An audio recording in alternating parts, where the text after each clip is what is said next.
Want to start using the ParentSquare school communication app, but not sure how? We are here to help.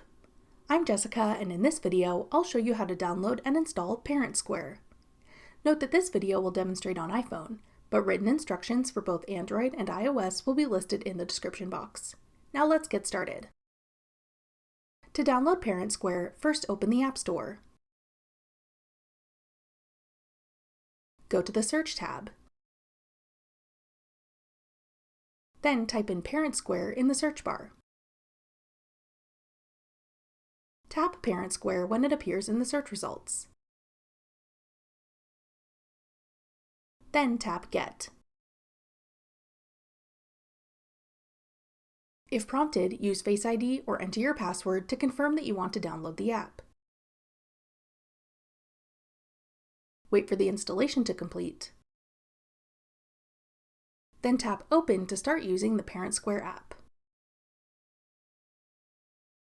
That's all it takes to download ParentSquare. Want to try out an app to help your child study? Check out this tutorial next. Click the video on your screen now to watch. Thanks for watching. If you found this video helpful, we'd love it if you'd hit the like button below and subscribe to our channel. We put out great new tech tutorials like this one every day.